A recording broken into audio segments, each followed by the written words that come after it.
us for today's PENTalk. If you have any questions during the presentation, please submit them through the question box. Tomorrow, you will receive an email with a link to replay today's broadcast.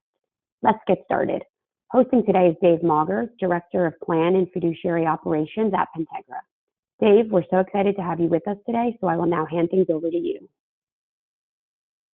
All right, thank you. Hi, everybody. Great to be with you. Today we're going to talk about internal controls and building processes that can really aid in ensuring proper plan compliance. There are a few reasons why this topic really matters now. The Department of Labor has really increased their focus on this operational compliance.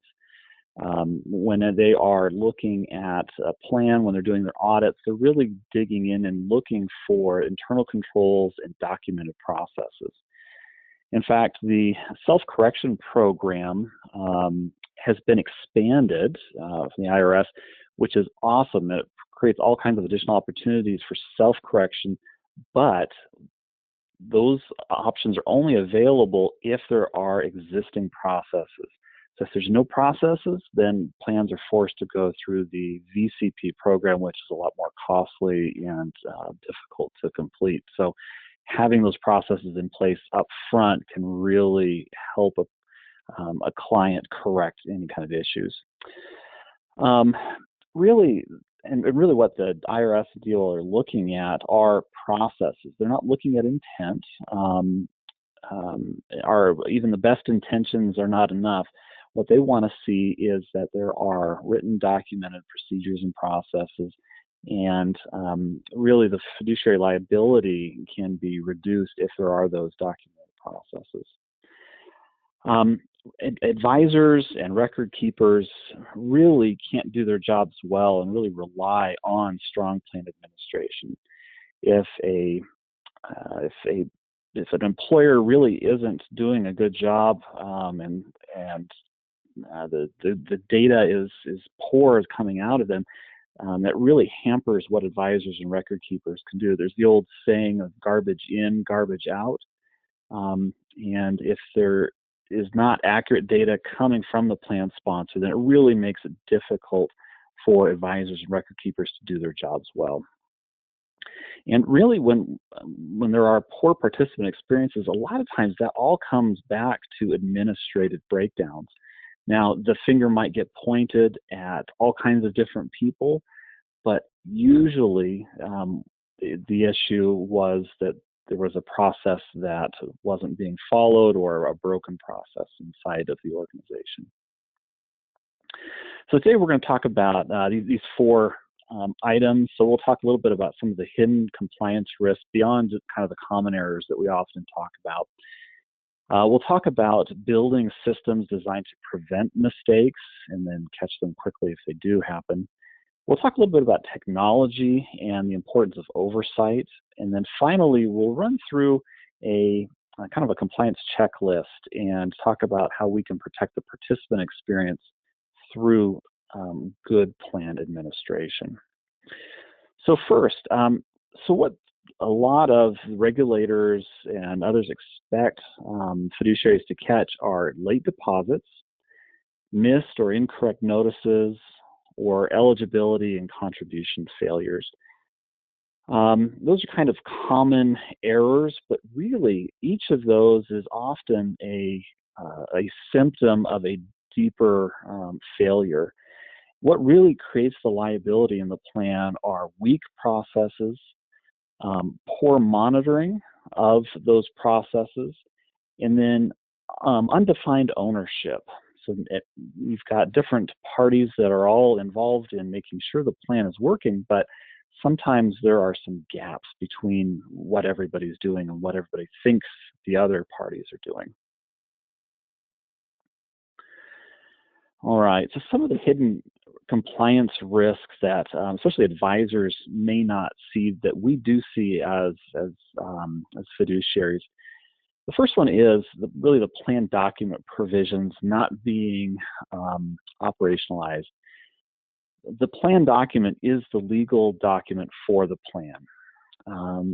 So often our our friends in HR have heard over and over again that that all of the plan needs to be, all the details of the plan need to be in the employee handbook. The employee handbook is great for a lot of things, but when it comes to the retirement plan, it's the plan document that is the legal document. So if there are mismatches between the plan document, the employee handbook, and the way that the plan is actually run, that can cause major issues.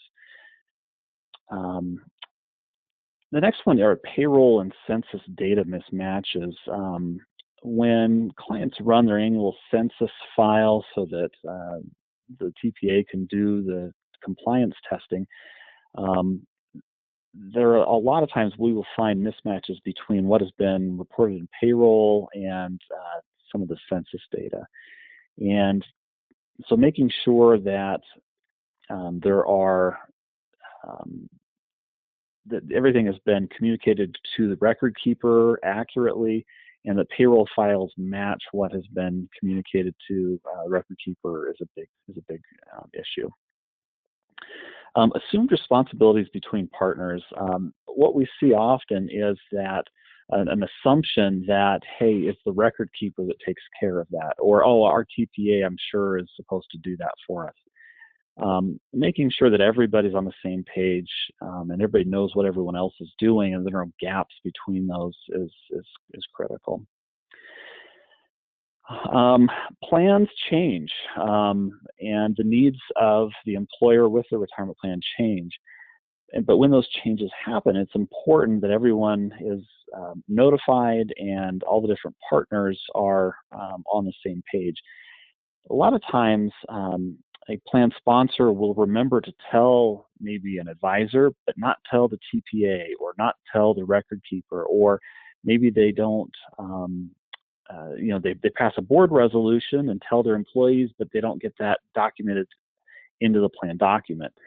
So making sure that all parties are included and that all of the changes are implemented consistently across is critical. And the last one, the major piece we'll talk about here is incomplete fiduciary documentation.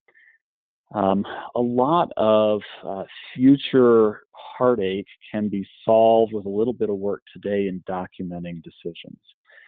So documenting processes, documenting board meetings where the plan is discussed, and keeping that all in a centralized place and organized can really solve a lot of problems down the road. All right, so we're all pretty aware of the cost of being reactive. When problems are found after the fact, that can lead to far more costly corrections. With the expanded self-correction program, again, if there are processes that have been documented up front, and if they're caught quickly, these things can be self-corrected, and a lot of times the self-corrections are less expensive. Things that have gone on for years often have a higher cost of correction, not only because you're talking about multiple years, but also for example, the percentage of the employee contribution missed deferrals needs to be paid is higher. So there are different situations where a delayed correction can be more costly than if it's caught quickly. Participant remediation, fixing things with participants, not only has a dollar cost to it, but also lost trust with participants. What we're seeing with regulators is that if they see multiple issues with a plan, if they are made aware of issues, that gives them the opportunity then to look really under the hood at all other areas of the plan. So fixing things quickly and keeping that off the radar of regulators can really be a big benefit. And finally, when participants aren't happy, they will point the finger at anybody and everybody. That includes the advisors, that includes the plan sponsor, record keepers, TPAs, and it reduces confidence in the plan as a whole. And the truth is that liability doesn't disappear just because somebody else made the error.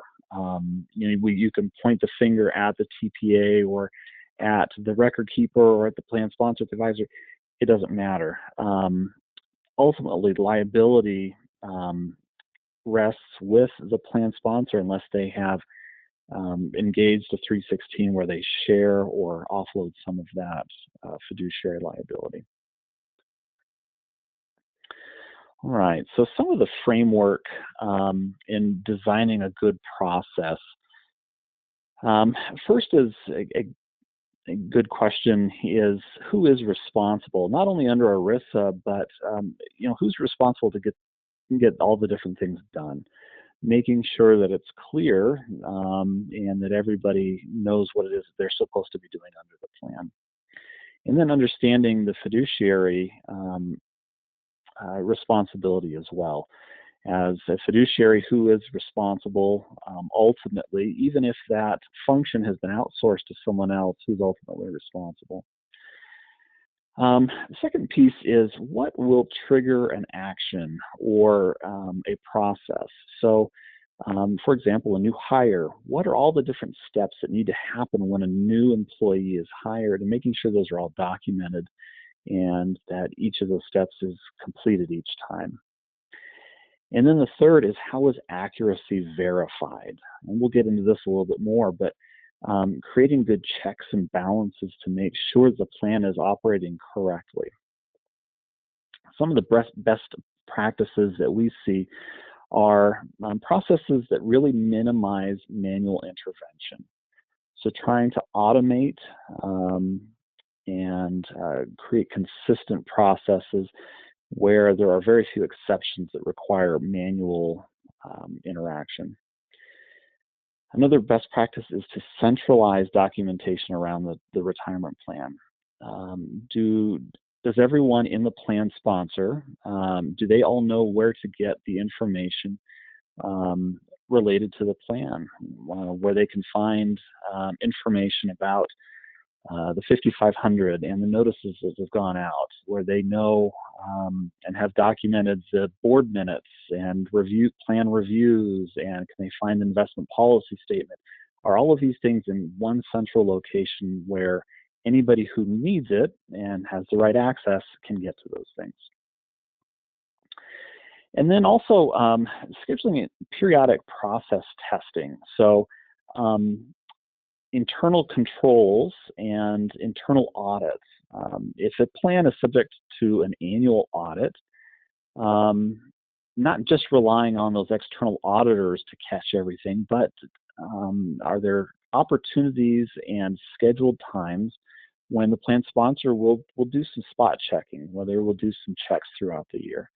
And especially for those plans that are a little smaller, maybe that don't require an annual audit, are they doing kind of a mini audit where they are double checking things throughout the year? So those are some of those best practices that we've seen. All right, let's take a minute to talk about technology. Technology is awesome, and it is a fantastic tool. And as the industry continues to move forward with technology, it has really helped in a lot of different areas. And this is a great way to support the plan sponsor, but it does not and will never fully replace that fiduciary duty. So understanding that automation is great for consistency and trying to remove manual processes is awesome, but it really should also serve as a way to highlight and create alerts when there are problems. So does this technology help flag any kind of errors or discrepancies? And also making sure that the technology creates an audit trail and that there's some documentation as well. Technology shouldn't be a black box, but should be instead something that is transparent and can help plan sponsors understand what's going on with their plan. What we've seen is that there is a risk with plan sponsors who have kind of a false confidence. They've turned over all of their trust into this technology, But unless they are monitoring it, unless they are checking and auditing and making sure that things are running properly, it can create opportunities for failures. So technology can be a great support, but you need to create good processes to double check to make sure that it's working properly. All right, so really having a good fiduciary partner with the plan can really help reduce risk to advisors. Really what that does is it transfers liability as a 316 away from the plan sponsor and the advisor. What that does is that really shifts that legal responsibility for some of those administrative functions. So it also reduces the chance of errors and compliance gaps. So what we do is you have now experts who are managing some of these operations, can help with consistency, accuracy, and really making sure the plan is meeting all of the requirements. It's also a way to increase trust as well. Clients are able to see kind of a proactive plan oversight, proactive work in making sure that any errors from the past are corrected up front and that future errors are prevented. So that really helps increase trust, and it also creates an opportunity for advisors to be seen as their strategic leader. They're not just the person who's giving some investment advice, but someone who is helping to deliver a complete solution, somebody who is helping to put all the pieces together and is the leader for the plan. All right. So really these internal controls are the framework, they are the backbone of the compliance of the plan. And they really are critical to making sure that things are working properly. So first of all, these controls help prevent errors from happening, but life is messy and errors happen. But these internal controls, if they don't prevent the errors, they help them to surface quickly. So again, catching these things quickly can save money and can help make sure that that trust is not eroded. Another thing that good internal controls do is help reduce reliance on individual judgment. So instead of individuals in the human resources department making judgment calls about what to do, when you have a standard written document and procedure in place, that reduces the risk of the client internally. So they're not making judgment calls, they're following a process instead. And again, we'll just stress again how important it is that the plan documents have to align with those operational controls. So making sure that those processes and procedures match what the plan document says is critical. Typically, where do errors get prevented or discovered? If a plan has strong internal controls, it's the controls that find those errors or prevent them. If there are weak internal controls, then it's a lot of times it's the participant that finds those, which is what exactly you don't want to have happen. All right, so what we'll do now is kind of go through a checklist of these are some great things for either as you as an advisor can use with your clients, or this is a great thing to bring in a TPA or 316 to help make sure that these are in place. So first of all, again, is the plan document, is it signed and is it current? The next one is to take a look at the definition of compensation and make sure that it's applied correctly. One thing you can do here is to take a look at all the pay codes that have been used in the past year, and then to look at those codes and group them together, the bonuses and the overtime and the reimbursements, and then to make sure that those are being applied properly with the plan. Are you withholding deferrals on the right sources? Another thing to look with definition of compensation is, are there any new pay codes that have been added recently, and are those been coded correctly with the retirement plan?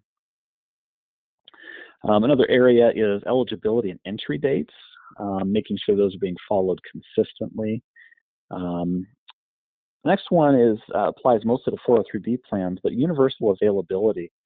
403B plans require the majority of employees to be able to immediately make deferrals into the plan. So has that been, have the right people been allowed to defer, and have they been notified of that ability, and has that been administered correctly?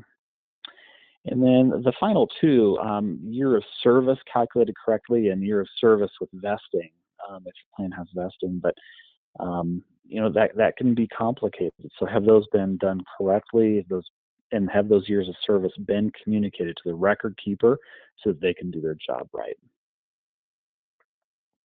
The next part of the checklist are contributions and remittances. So a big one is timely remittance of deferrals. Does a plan sponsor have a written document of how quickly they separate those deferrals and get them remitted to the record keeper? And are they following those?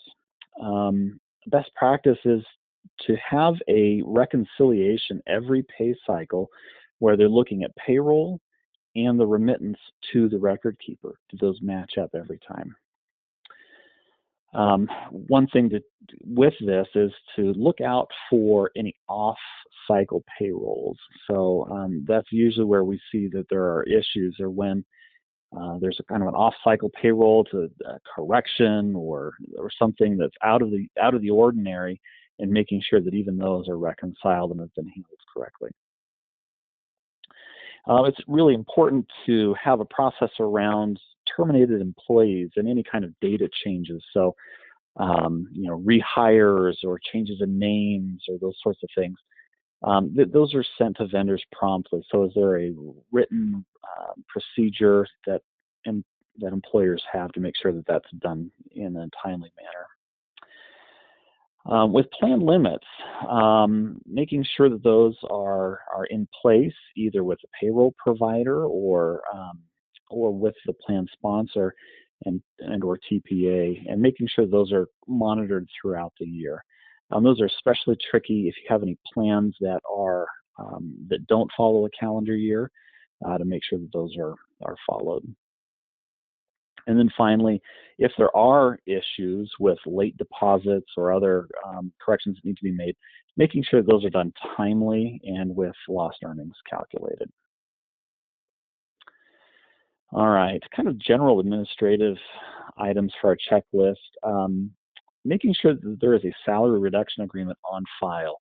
This is a great internal audit item that plan sponsors can do, is to take a look at who is contributing to the plan and making sure they have a salary reduction agreement on file. Another great thing with salary reduction agreements is making sure and doing a quick audit that the amounts match. Even with plans that use technology, again, using technology, either the payroll provider or a record keeper to record those salary reduction elections, making sure that those match and making sure that that's being transmitted correctly through the entire thing. We've seen instances where maybe an employee goes to the record keeper and updates, you know, and says, hey, I want 5% instead of 3% deferred, and that never makes its way back into the payroll system, gets overlooked, and then you've got a costly correction because that was not caught quickly. We've already talked about, you know, making sure the plan document is reviewed for accuracy, but then also making sure that non-discrimination testing is completed in a timely manner. Really, that should be done within 2.5 months of the end of the plan year. And again, that's so that any kind of corrections can be caught and fixed quickly. When talking with plan sponsors, they might kind of groan and roll their eyes, you know, more documentation. Oh, I have to document this again. Really, this is, it's not just extra paperwork. This is a way to protect them and to help them with their job. So if they are not documenting their processes, if they are not documenting the decisions that have been made for the plan, if they're not documenting corrections and even the mistakes that are being made, then that is something that could come back on them later on. So really, documentation is a protection for the plan sponsor and not just busy work. All right, and our checklist, again, making sure that all the regulatory filings have been completed in a timely manner. One thing that we've seen from regulators now is that's new are fines for late 8955. So for a long time, these were kind of overlooked. We are seeing now that fines are coming out from regulators. So making sure those are done as well as the 5500. Making sure that the summary plan description and all that the notices are being delivered. The best practice is to have a compliance calendar and to make sure that those are going out.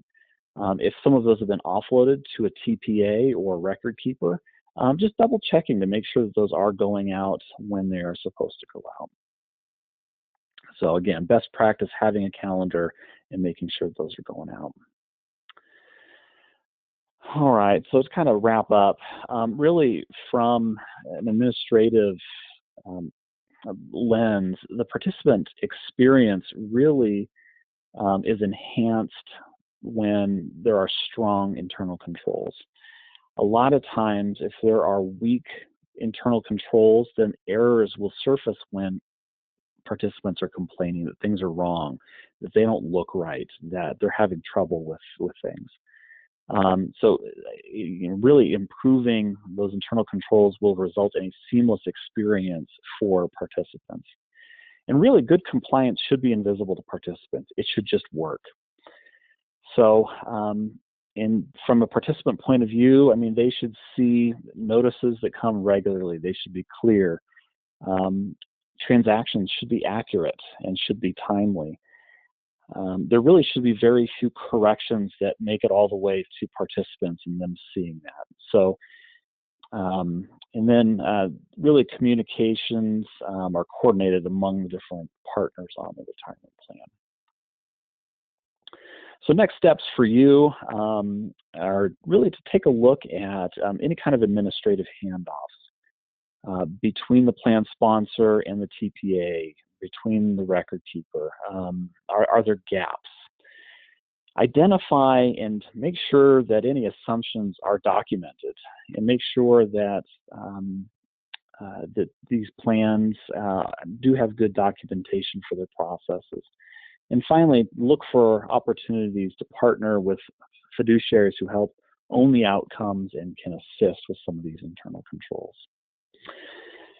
So thank you so much for being with us today. We hope you have found these to be helpful, and I'll turn the time back over to Lizzie. Thank you all. Great. Thank you so much, Dave, for a great presentation. And we'd also like to thank everyone for joining us. As a reminder, tomorrow you will receive an email with a link to replay today's broadcast, and I hope everyone has a great rest of their day.